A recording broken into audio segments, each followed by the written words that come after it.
Hi, my name is Leslie Nelson, and this is my original contribution for my capstone experience in integrated curriculum at American College of Education, or ACE. Before I get started, I would like to tell you a little bit about myself. I'm currently a third grade teacher in Northern Illinois. This will be my seventh year teaching third grade, but my 12th year overall in education. Before teaching third, I taught fourth grade for 4 years and 1 year preschool, both in the Boston area. I graduated from Illinois State University in 2013 with my bachelor's in elementary education. I wanted to get my master's in integrated curriculum because I am always looking for innovative ways to incorporate technology and new instructional practices into my classroom. If you would like to connect with me and follow along on my professional and educational journey, my LinkedIn profile is below. This video will focus on integrated curriculum. I will provide you with an overview of what integration is and why it is beneficial. Then I will walk you through the steps you should take when deciding to create an integrated curriculum unit with differentiation. By the end of this video, you will be equipped with the knowledge needed to create your very own integrated unit. What exactly is integration? While many researchers have varying definitions, most agree that integration is the act of, or process of combining and or utilizing skills, knowledge, and values within, between, and beyond multiple disciplines. Integration, in simple terms, is about intentionally providing learning experiences and activities that encourage students to make connections across different disciplines. The idea of integration and providing instruction in such a way that promotes meaningful cross curricular connections is not new. In fact, it has been referenced as far back as the early 1900s by William Kilpatrick and John Dewey.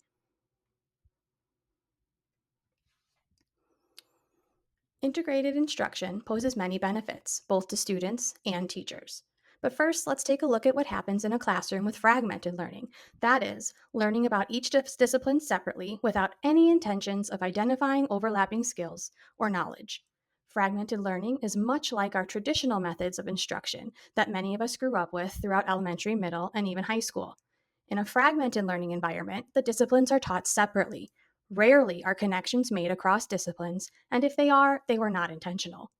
Fragmented learning leads to less engagement as students are unable to see the value or importance of what they are learning and why they should care.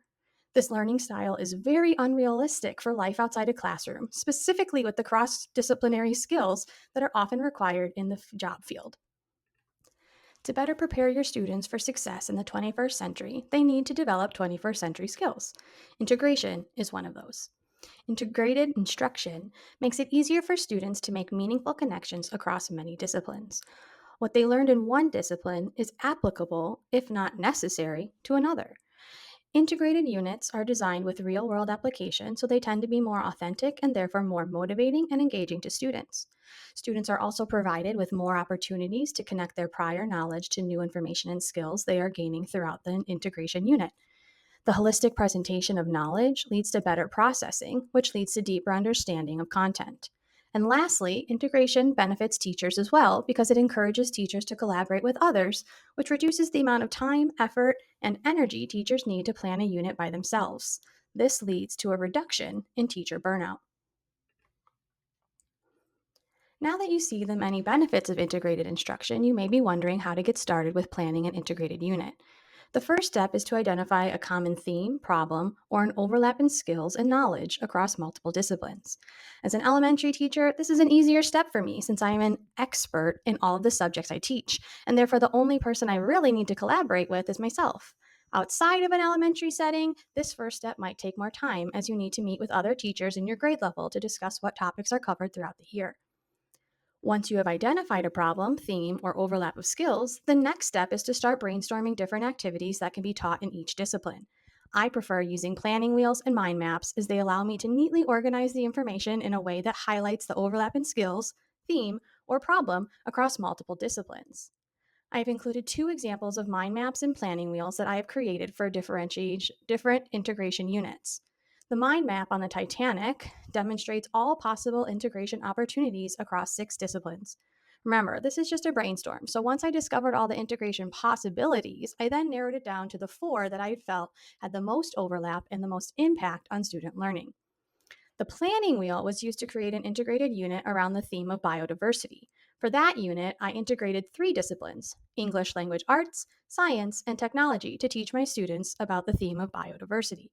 No matter which tool you use, you will be able to specifically target which disciplines you want to integrate. From there, you can begin looking at what content standards would be taught, and then you can decide on a few essential questions for your unit. What are the enduring understandings you want your students to take away from your unit? What's the main thing you hope your students learn throughout your unit? Once you have a clear theme or problem in mind, the next step is to analyze your intended target audience. In this case, I was looking at a third grade class I have taught in the past to collect student data that would help me with future steps in planning for integration. Students come from a variety of backgrounds, home lives, and with varying prior knowledge. Some students may be gifted or advanced, or others may need additional support and scaffolding to understand the content. Before you can begin planning for an integrated unit with differentiation, you have to know your students and their diverse needs. This step is crucial to the success of your unit plan. You will not be able to choose a framework or learning theory to guide your instruction without first analyzing your students. Even though this was used on a previous class, I'm able to use this data to help guide my instructional decisions moving forward with the unit. The next step in the planning process is to evaluate your learning environment. Are you planning to have students work in collaborative groups throughout your unit, or will they be conducting independent or self guided research? It is important at this stage of planning to ask yourself the following questions to help assess your learning environment. 1. What about your current classroom setup, procedures, routines, and teaching style can remain the same based on what you are planning? And what needs modifying or changing before the anticipated unit can begin successfully? Make any changes to the environment or your routines before you begin implementing your unit. Now it's time to choose a framework for your integrated unit. The learning theory you select will frame, like the structure of a building, the lessons and activities used throughout your unit. The type of content, how it is presented, activities, assessments, and types of student teacher interactions are all guided by the learning theory you select. The 4 most commonly used theories in integration units are cognitivism, constructivism, multiple intelligences, and brain based learning. Let's learn more about each of them to help you make your selection. Cognitism emphasizes how we know what we know. Cognitivists believe students learn best when they are actively engaged, have control over their own learning, are using metacognition to be reflective learners, and when they are given analytical thought activities. This theory tends to work well with independent or introverted students.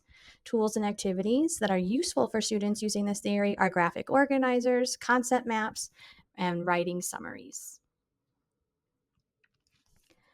Constructivism is very hands on, minds on. Constructivists believe that students do their best learning when given authentic, real world tasks, when given ownership of their learning, and are provided with opportunities to collaborate and be creative. Social constructivists believe that students make sense of the world by working with others. They believe that there is no such thing as failure, as failing is all part of the learning process. They teach their students to have a growth mindset and to embrace the struggle. This theory works well with extroverts due to its collaborative nature. The next learning theory comes from Howard Gardner's belief that we all have multiple intelligences.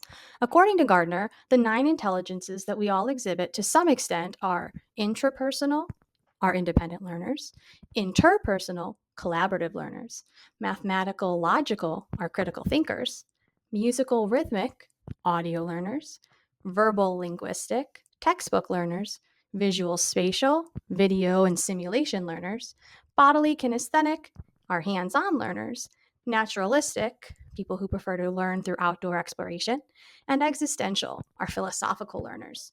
Gardner believes that we all have these intelligences within ourselves, but some tend to be more dominant over the others. He also believes that we can train the weaker intelligences so we can improve our ability to learn in various contexts. This theory is very useful when planning for differentiation, as each intelligence has its own strengths and weaknesses. The final theory is brain based learning. Brain based learning focuses on the science of the brain. It emphasizes the process, not the product of learning. Neuroscientists and brain based learners like Thompson believe that our brains are constantly making new connections as we gain new knowledge and skills. Our brains are constantly soaking up information from the world around us like sponges, and as new information and knowledge comes in, our brains begin to rewire its current structures to make sense of the new information. When planning instruction around this theory, it is important to keep three components in mind: engagements, activities, and principles. Under this theory, educators understand that the brain is like a muscle. In order to make it stronger, we need to work it out by feeding it new knowledge to help it grow stronger. However, like any muscle, the brain also needs rest. Our brains can only take in so much knowledge at a time, so it is recommended to chunk your instruction. Brain based educators also understand the importance of positive feedback and strive to create learning environments that are supportive, encouraging, and safe. Once you have selected the theory that will frame your integrated unit, you will need to decide on an integration pathway that best suits the needs of your students and your anticipated learning events. Fogarty proposed four integration pathways: intradisciplinary, multidisciplinary, interdisciplinary, and transdisciplinary. You will learn more in depth about each pathway in the coming slides. The first integration approach is intradisciplinary. This is a great approach for first time integrators or beginners. It focuses on making connections within a single discipline rather than combining two or more. For example, a transdisciplinary unit might focus on the primary discipline of English language arts, but make connections to its subdisciplines such as reading, fiction and nonfiction texts, writing, speaking and listening, and language and conventions. This integration approach reminds me of a Willy Wonka gobstopper. Within one single piece of candy, you are able to taste many different fruity flavors. Next, we have multidisciplinary. This is a step up from intradisciplinary, but still only an intermediate level approach to integration. This approach makes connections between multiple disciplines, but often the learning still tends to be fragmented. Teachers of varying disciplines may agree to teach a specific theme at the same time of school year, for example, but they each decide their own learning activities within their discipline. While they are teaching a common theme or problem throughout their instruction, there is not always a lot of intentional overlap in the other disciplines. This integration approach reminds me of a package of Skittles. The package or integrated unit is filled with many pieces of candy made up of separate flavors and colors or disciplines. The flavors are all compatible such that you can still experience joy and pleasure when you eat multiple flavors at once, but you can still taste the individual colors separately. You could also choose to eat one color at a time and still have the same final experience of eating a fruity treat. Unlike the intradisciplinary gobstopper that was one single discipline containing similar flavors within, the multidisciplinary package of Skittles contains many pieces, each with their own flavor and value to contribute. The next level of integration is interdisciplinary. This is a more advanced form of integration as it makes connections between multiple disciplines based on overlapping skills needed to solve a specific problem. Using this approach, teacher teams intentionally collaborate to overlap their instruction so learning objectives are fluid, not fragmented. This approach is like a Snickers bar. The single piece of candy is made up of many ingredients or disciplines, and without them, there wouldn't be a Snickers. The peanuts, caramel, chocolate, and nougatine all contribute to the overall effectiveness of the final product, the Snickers bar. And finally, we have the transdisciplinary approach to integration. This approach tends to be geared towards secondary and post secondary education as it is the highest level of integration achievable. Here, connections are made beyond multiple disciplines with a strong emphasis on skills acquisition. A transdisciplinary approach promotes self discovery, student guided inquiry, technology integration, independent research, and analysis of sources used to gain information. Under this approach, there is no set curriculum, as the project proposals come directly from the students based on their interests or current events. Sticking with the candy metaphor, I would say transdisciplinary integration is actually the candy maker themselves. They are constantly putting new flavors and ingredients together to create something new and unheard of. But not every recipe is an immediate success. The candy maker is constantly acquiring new skills and techniques that will help improve the quality and taste of their creation. Through trial and error, highs and lows, research and practice, the transdisciplinary candy maker tries to combine skills from other disciplines to create something new. Once you've picked out your integration pathway, the next step is using Steinberg's 6 A's of project design to ensure you are creating a project that is authentic and academically rigorous, allows for application of knowledge and skills, provides opportunities for active exploration, encourages adult relationships to form, and that meaningfully and accurately assesses student learning.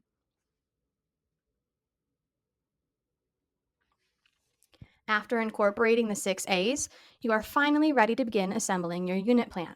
By now, you should have identified a theme or problem, your target learning standards, created some essential questions for your unit, analyzed your target population and learning environment, selected a learning theory to frame your instruction, chosen your integration approach, and just recently planned for your 6 A's.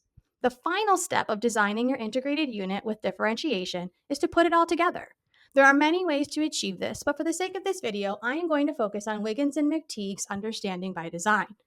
This design, also called backwards design or backwards planning, starts with the end in mind. Before you plan any specific activities or assessments, you first need to determine the main learning goals you have for your students by the end of your unit. Once your goals are identified, then you can begin thinking about how you will assess those goals. This is when you will begin searching for, creating, or modifying pre existing assessments. You need to ensure your assessment reflects the learning goals, framework, and pathway of your integration unit. Once you have your assessment, the final step of Understanding by Design, or UBD, is creating SMART objectives for the unit overall, as well as individual lessons. With the SMART objectives, goals, and an assessment predetermined, you are finally ready to start assembling the learning activities and lessons that make up your integrated unit with differentiation. Planning with the end in mind makes planning the anticipated learning tasks much easier.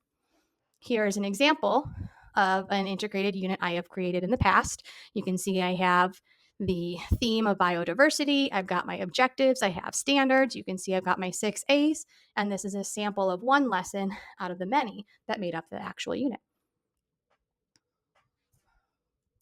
After you have implemented your integrated curriculum unit with differentiation, there's one final step before adding this unit to your teacher toolbox. It is important to note that the unit you created was with a specific group of students in mind. Integration units are not meant to be cookie cutter lesson plans that can be used exactly as is year after year. Before using your unit plan with another group of students, you will first need to evaluate and reflect on the implementation process. Especially if this is one of your first experiences with integration, evaluating the effectiveness is vital to the success of your future students. The evaluation cycle should include as many people as possible, starting with yourself and any other educators that were involved in the planning and implementation, and especially your students. When applicable, you can include other stakeholders, such as your Board of Education or any parent volunteers that may have been included in your plans. Research shows that there are 3 common options for evaluating an integrated unit. The first is Kirkpatrick's 4-level model. This model contains 4 levels used to evaluate different aspects of what deems a unit to be effective. The first level, reaction, collects opinions of the overall satisfaction of the unit. Participants answer questions regarding to engagement and if the training was relevant. The second level, learning, collects data to determine if knowledge and skills acquired mirrored the intended learning objectives. The third level, behavior, measures if the participants' behavior was changed in any way as a result of the unit. And the fourth level, results, determines if the training or unit was effective and led to improvement based on the previous 3 levels. Kirkpatrick's 4-level model is clear cut, efficient, and overall effective at evaluating integration units. Another option for evaluation is action research. Action research is a great tool. It is designed to evaluate the effectiveness of an attempted improvement on a specific population, in this case, your students, and is more practical than traditional research due to its quick results and solutions and its cyclical design. When using action research, you follow the 7 steps presented here to determine if your unit plan accomplished all it set out to. If by the final step you realize your unit plan was not effective or you have identified areas of weakness, that is where you would adjust and modify your plan and start the evaluation cycle over again with your next group of students. Lastly, big data analytics is a technology driven evaluation tool that measures all types of data, not just numerical, from all types of sources. Technology is used to discover patterns within the data to help report possible findings. Unlike action research and Kirkpatrick's 4 level model, big data analytics requires extensive training and a team of data analysis experts. Here are some concluding thoughts. Thank you for watching this video on how to create an integrated curriculum unit with differentiation.